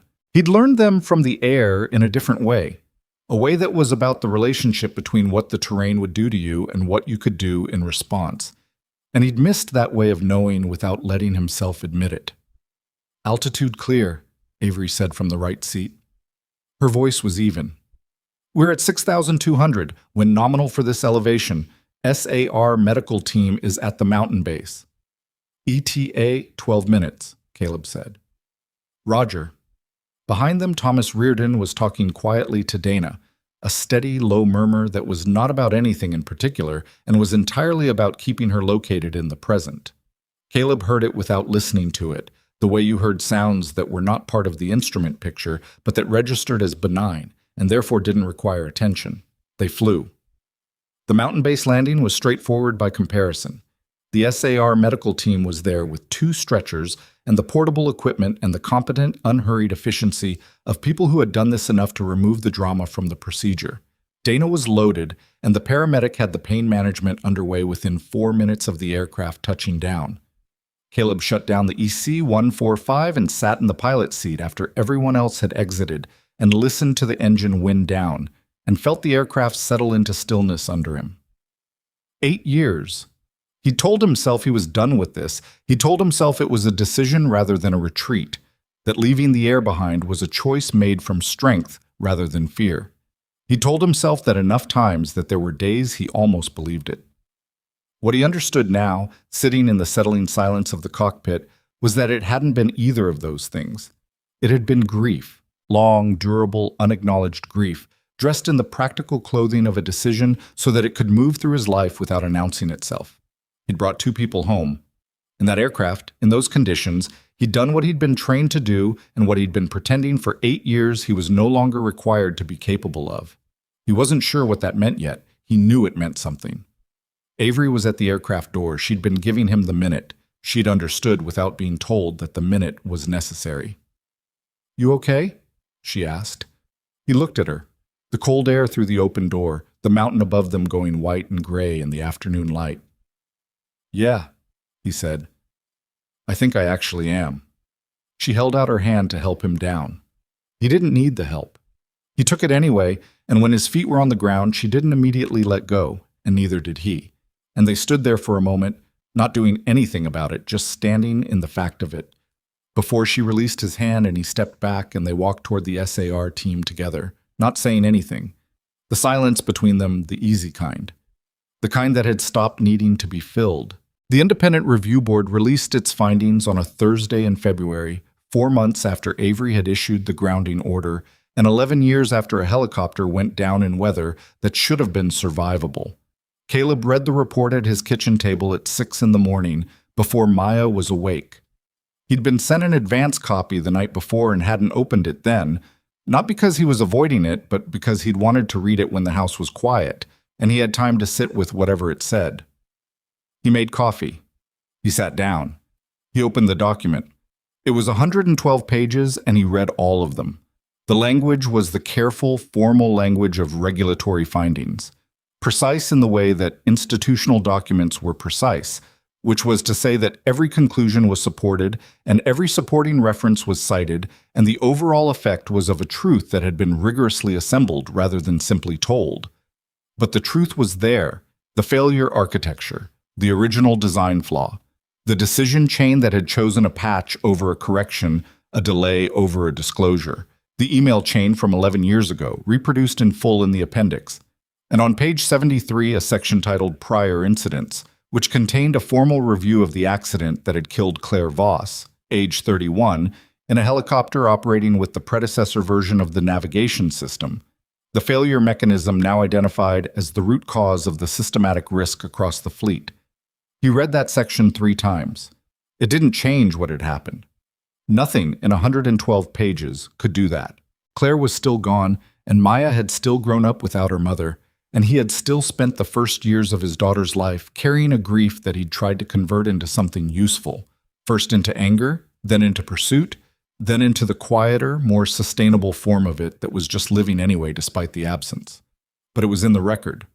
What had happened to Claire was in the official, permanent, publicly available record, not buried, not miscategorized as undetermined origin and filed in a drawer, named, sourced, connected to its actual cause, and documented in a report that would be cited in aviation safety literature and regulatory proceedings for years. She had existed. What happened to her had mattered. Someone, finally, had written it down in a place that wouldn't disappear. He sat with his coffee and the February dark outside the window and felt the specific exhaustion of a thing that has been carried for a very long time being set down. Not relief exactly. Exhaustion, and then, slowly, something that might become relief once the exhaustion finished. Maya found him there when she came downstairs at 7, still in her pajamas, her hair doing what it did in the morning. "You're up early," she said. "Couldn't sleep." She looked at the report on the table with the assessment eyes. "Is that the airplane thing?" "Yes." She considered this while she poured herself a glass of orange juice, a task she'd been managing independently since she was 6, and which she performed with the economy of someone who had never needed help with it and hadn't forgotten this. She came and sat across from him. "Is it good or bad?" she asked. He thought about how to answer that honestly for an 8-year-old. He'd always tried to give Maya honest answers, not the simplified protective versions, because she was the kind of person who could tell the difference and who stored the dishonest ones and brought them back later with the precision of a lawyer. "It's true," he said, "which means it's both." She drank her juice, thought about that. "Did it say what happened to Mom?" They'd talked about Claire in the way you talked about someone with a child who'd never known them, carefully, specifically, without false warmth that manufactured a relationship that hadn't had the time to exist. Maya knew her mother had died in a helicopter accident. She knew her father had believed for a long time that the accident hadn't been reported honestly. She knew, because Caleb had told her, 2 months ago, in language she could process, that he'd been working to make sure the truth got written down somewhere permanent. "Yes," he said, "it says what happened." Maya put her glass down. She looked at her father with those eyes, Claire's eyes, the same color and the same steadiness, and did the thing she sometimes did where she seemed to be deciding whether the moment called for words or for something else. She got up and came around the table and put her arms around him from behind, the way she'd done when she was smaller, and stood there. He put his hand over hers. They stayed like that for a minute, maybe 2, in the early morning quiet of the kitchen, with the February dark turning slowly to gray outside the window. Then she said, "I'm going to be late if I don't eat breakfast," and the moment ended in the practical and necessary way that moments between people who have to keep living always eventually ended, and Caleb got up and made her oatmeal with smooth edges, and the morning continued. Avery called at 9. He was in his truck, driving to the Harlow facility for what had been scheduled as a routine safety protocol review meeting, and which was now going to be something different, given that the report had gone public at 8 that morning. "You've read it," she said. Not a question. "Last night. I wanted to call you then." "I know," he said. "I'm glad you didn't." A pause. "The board is meeting this morning. There will be statements to draft and media inquiries to manage, and all the administrative machinery that follows something like this." Her voice had the particular quality it got when she was describing the operational landscape of a situation as a way of orienting herself in it. "But I wanted to talk to you first, before any of that." "You're talking to me." "I know what this cost you," she said. "Not the work, the rest of it. Spending 4 months inside a company whose name meant what it meant to you. Going back into the mountains, going back into the air." She stopped. "I wanted to say that I understand what that was, and I don't take it lightly, and I'm not sure I have the right words for the rest of it." He drove for a moment without responding. A logging truck came the other direction, and the road narrowed, and he gave it room, and then the road opened again, and the mountains were ahead of him in the February morning, white and enormous, and entirely indifferent to human significance. "You don't need the words," he said.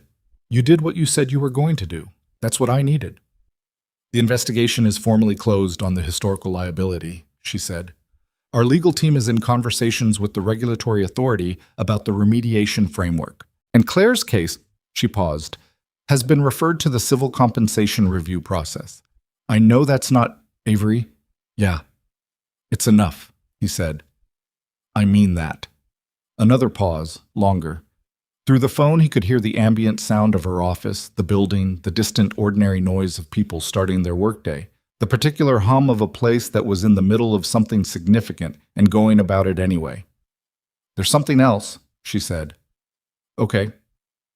The board approved the full relaunch plan for the revised fleet yesterday. New nav architecture, updated certification, independent safety auditor built into the ongoing operational structure. She paused. They also approved the safety director position, the one I mentioned in November. She'd mentioned it once, briefly, without making it into a proposal, The idea that the company needed someone in a permanent leadership role whose specific responsibility was the intersection of engineering integrity and operational truth-telling, someone who had no financial incentive to soften findings and no institutional loyalty that predated the current structure. Someone who would tell the board things it didn't want to hear and have the standing to require that those things be addressed. "You're not offering me a job," he said. "You're telling me you've already decided. I'm telling you the position exists and it's yours if you want it." A beat. That's slightly different. He pulled into the Harlow facility parking lot and stopped the truck. Through the windshield, the hangar where the EC-145 sat was visible, its doors open for the morning maintenance checks. A technician was walking the perimeter of the aircraft with a clipboard, doing the kind of routine, unglamorous, necessary work that kept machines from becoming the wrong kind of news. He'd spent 5 years at Ridgeline doing work like that, finding the thing that was wrong before it became catastrophic. He'd been good at it. He'd been good at it in part because he knew what catastrophic looked like, had seen it from the inside, carried it around in the specific weight of an 8-year-old daughter who would never know her mother. "The position would require me to be here full-time," he said. 4 days a week, Avery said. "I told the board 5 and then revised it because you have a daughter and a school schedule that doesn't move." He noted the deliberateness of that, the fact that she'd had the argument with the board before bringing it to him, so that what she was offering was already real rather than provisional. "I'd need the independent authority to be actual," he said, "not advisory. If I find something and I say we ground the aircraft, we ground the aircraft, not a committee vote." "Documented in the role charter," she said. "I had legal write it that way specifically." "And Ridgeline. What about it?" "I'm keeping 1 day a week there. Independent work. My own caseload." A pause. He could hear her deciding whether to argue the optics of that. A safety director for Harlow Aviation maintaining independent maintenance work elsewhere, and then deciding not to because she understood why he was asking and because she was honest enough to know the reason was good. 1 day a week, she said. "Fine." "Then yes," he said. "I want it." She was quiet for a moment. When she spoke again, her voice had shifted. Not softer exactly, but less operational.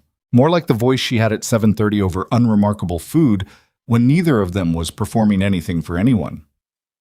"Good," she said. "Come up when you're ready. The board meeting's at 11, and I'd like you in the room." The months that followed had the particular texture of a life being rebuilt rather than started. Not the clean slate feeling of a beginning, but the more complicated experience of fitting new things into a structure that already had a shape, finding that some of the old shape needed adjusting and some of it was exactly right, and you hadn't known which was which until you started working with both. The safety director role turned out to be what Caleb had expected, and harder than he'd expected, and in ways he hadn't anticipated, the most professionally satisfying thing he'd done since leaving the Navy. Not because it was dramatic, but most of it wasn't. It was meetings and documentation and the specific grinding work of changing institutional habits that had been forming for 20 years. It was arguing with engineers who knew their systems and didn't appreciate being told the systems had problems. It was writing reports that the board read in silence and then asked careful questions about, and answering those questions without softening the answers, and watching the board's attorneys wince and doing it anyway. He was good at it. He'd always been good at finding the original wrong decision inside a structure of subsequent ones. Avery ran her company differently than her father had.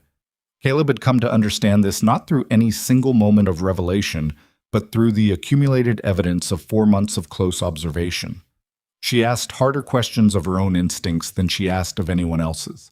When she was wrong, and she was wrong sometimes, about timelines, about people, about the speed at which institutional change was possible, she said so without performing the acknowledgement, just updated and moved forward. She didn't confuse the company's reputation with its character. She knew the difference between a decision that was defensible and one that was right, and she tried, consistently, to make the second kind. She was also impatient, occasionally cutting in meetings when someone was taking too long to get to the point, and she had a habit of scheduling things at 7 in the morning that she seemed to believe constituted normal business hours. And she was better at reading engineering data than she was at reading people she didn't know well, which created friction sometimes with the team leads who needed more than technical accuracy to feel heard. None of these were secrets. He knew them because he'd been paying attention.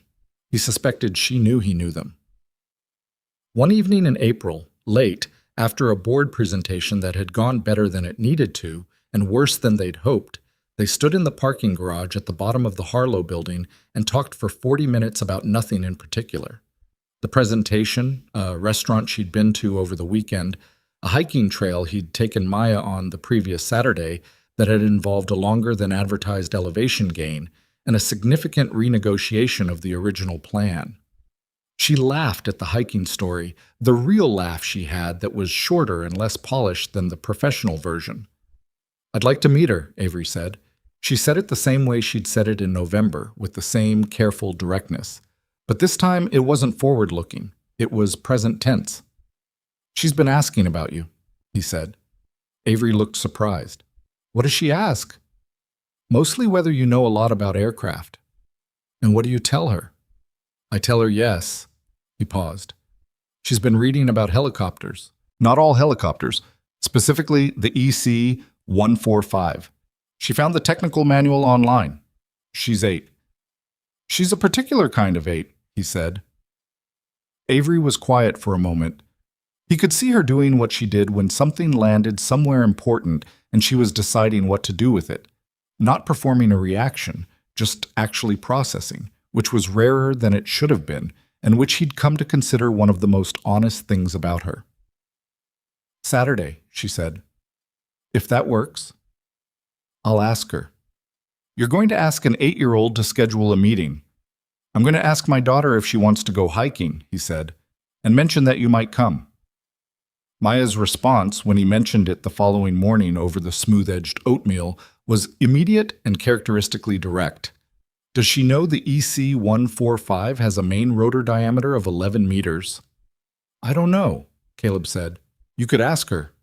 "I will," Maya said, with the certainty of someone who had been waiting for a specific opportunity and had just been informed it was arriving on Saturday. But they went to the mountain, not the Northeast Corridor or the Upper Basin or any of the specific places where the winter had been what it had been.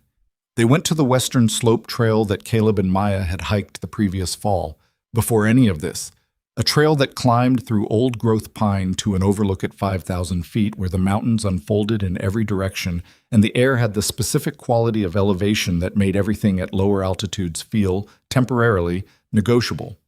Maya walked between them for the first half of the trail, conducting what was functionally an interview about the EC-145.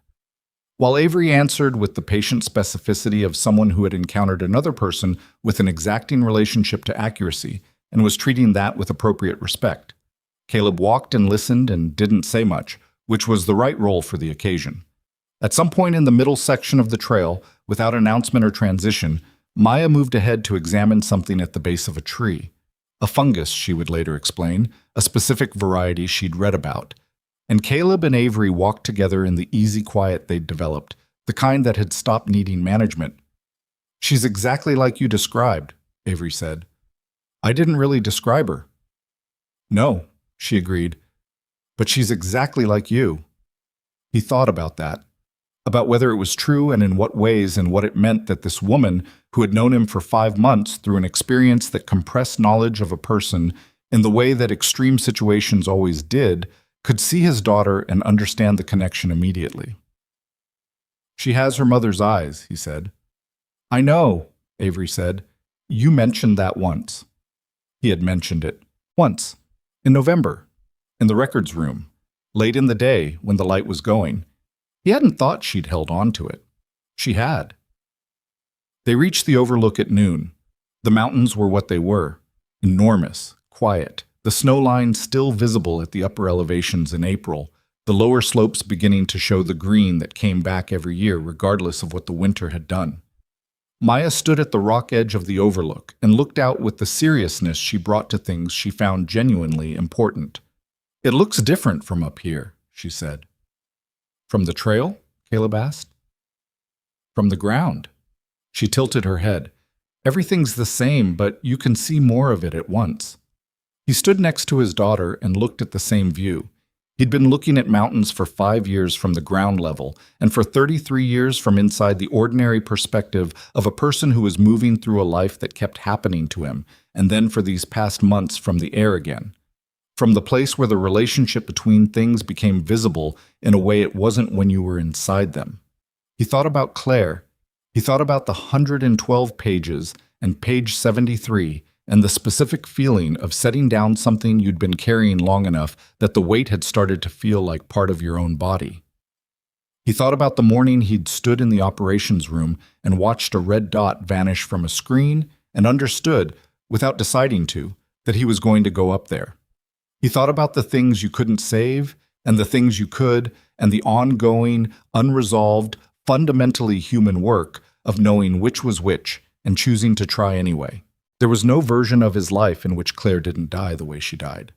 That was a fact he had lived inside for 8 years and would live inside for the rest of his life. The grief didn't resolve. He'd learned that. It didn't transform into something else or teach you a lesson that made it worthwhile. It just became something you carried differently over time, less in your hands and more distributed through your body, present without being the only thing present.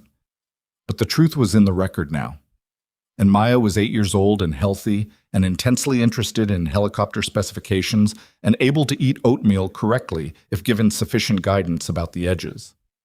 And somewhere in the last 5 months, without scheduling it or deciding it was allowed, Caleb had started looking at a day and seeing what was in it rather than what wasn't. That wasn't a resolution. That was just being alive and trying to do it honestly. Avery came to stand beside him. She looked at the view for a moment. "You saved my life twice," she said. She said it quietly, not building to something. "Once from the crash," he said. "Once from spending the rest of it running a company built on silence." She paused. "I would have kept running it that way. I didn't know what it was built on, but I would have kept running it, and the silence would have kept doing what it does. You would have found it eventually," he said, "the anomalies you were already seeing. Maybe, eventually." She turned to look at him. "But you were there, and you didn't walk away. You could have. You had every reason." He thought about that, about why he hadn't walked away from a burning helicopter belonging to a company he'd spent 8 years blaming for the worst thing that had ever happened to him. He didn't have a clean answer. He'd been trained not to leave people. He'd been built, by the particular experiences of his life, into someone for whom the reflex to go toward, rather than away from, was more reliable than any decision-making process. It wasn't heroism. It was closer to a limitation, the inability to be the person who did the calculation and walked. "Dad," Maya called from the overlook edge, "come look at this." He walked over. She was pointing at something in the valley below. A hawk, riding a thermal current in slow circles, neither ascending nor descending, just moving in the way of something that had found a particular relationship with the air and was using it. "What is it doing?" she asked. "Thermaling," he said, "using the warm air currents to stay up without using energy." "It's not working to fly?" "It's working, just not against anything." He watched the hawk. It found something that was already there and figured out how to use it. Maya watched the hawk for another minute. Then she said, "That's smart," with the tone of someone filing a piece of information in the correct category. Avery stood beside them, watching the hawk too. The three of them stood at the overlook in the April morning, with the mountains around them and the sky very clear above the snow line, and the hawk going its patient circles in the valley below. Nobody said anything for a while. That was fine. That was, in fact, exactly right. The silence between people who had gotten through something together and found, on the other side of it, that they didn't need to narrate what it meant. It meant what it meant. They were standing in it. Caleb looked at his daughter, looked at the mountain, looked at the woman standing next to him who had chosen the hardest answer every time one was required, and who was still learning what that cost and who had never asked him to carry any of it, just to be honest, which turned out to be the same request. He didn't know what came next. He'd stopped being the kind of person who needed to. The future was the future. It would arrive in the ordinary way that futures did, with its compromises and its specifics and its mornings and its difficult conversations and its moments of unexpected, unearned grace. It would ask things of him he hadn't anticipated. He He would handle some of them well and some of them badly, and his daughter would watch, and he would try to be the kind of man who was worth watching. That was enough. That was, in the most exact sense he could find for it, enough. "Are you hungry?" Maya asked. She was looking at both of them with the directness of someone for whom hunger was a logistics problem and not a metaphor. Caleb reached for his pack. "I brought sandwiches." "What kind?" "The kind you eat without commenting on the texture." Maya considered this, looked at Avery. "He always says that." "Does it work?" Avery asked. "Sometimes," Maya admitted. They sat on the rocks at the overlook and ate their sandwiches in the April sun, and the hawk continued its circles in the valley below, and the mountains held their usual position around all of it, indifferent to human significance as they'd always been, and beautiful in exactly the way that things were beautiful that didn't need you to notice.